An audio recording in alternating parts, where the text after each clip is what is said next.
रायपुर में मुख्य निर्वाचन पदाधिकारी रीना बाबा साहेब कंगाले ने प्रेस वार्ता का जानकारी साझा करते हुए बताया कि पहले चरण के 1961 मतदान केंद्रों के लिए सूची बांट दी गई है। मतदाताओं के पास एपिक कार्ड नहीं है तो 12 अन्य पहचान पत्र से वोट डाल सकते हैं। मेरा आग्रह सभी मतदाताओं से है कि निष्पक्षता के साथ आए, मत का प्रयोग करें। इस बार लोकसभा चुनाव में 102 ने मतदान केंद्र स्थापित किए हैं। 350 केंद्रीय सुरक्षा बल की कंपनी तैनात की गई है। इसके साथ ही राज्य की भी कंपनी तैनात है। पहले चरण के चुनाव के लिए करीब 60,000 जवान तैनात हैं। ड्रोन के माध्यम से भी निगरानी रखी जाएगी और 18 से 19 वर्ष के 47,010 मतदाता अपने मत का प्रयोग करेंगे। कानून सुरक्षा के दृष्टिगत सभी मतदान केंद्रों में निष्पक्ष और निर्भीक रूप से मतदाता मतदान कर सके, इसके लिए हमने 307 सेक्टर मजिस्ट्रेट्स और सेक्टर अफसर्स को नियुक्त किया है। इस बार विशेष ये रहेगा कि सभी बूथों पर बीएलओज जो है वोटर असिस्टेंस बूथ सेटअप करेंगे, जहां पर अल्फाबेटिकल ऑर्डर 18 को हमने रवाना किया है हेलीकॉप्टर के माध्यम से। इस पूरा क्षेत्र में 196 जो है क्रिटिकल मतदान केंद्र शामिल है, जहां पर विशेष रूप से केंद्रीय सुरक्षा बलों की तैनाती की जाएगी। डिस्पैच किया है पार्टीज को, इसमें से कुछ अति संवेदनशील क्षेत्रों में हमने इंडियन एयरफोर्स और बीएसएफ के हेलीकॉप्टर्स के माध्यम से भी हमारे मतदान दलों।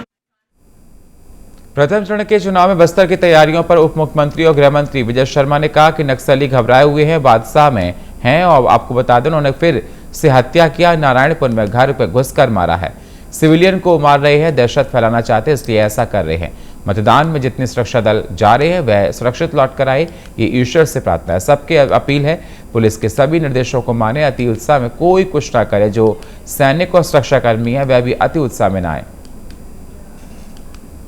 मैंने तो कितनी बार मीडिया के सामने कहा है, जब मीडिया मुझसे पूछा करती थी कि बीजेपी के नेताओं की हत्या हो रही है, तो मैं बार बार ये पूछता था कि भाई ये ऐसा कैसे है डिफरेंशिएशन उनके बीच में कि बीजेपी के नेताओं की हत्या हो रही, ऐसा क्यों हो रहा है?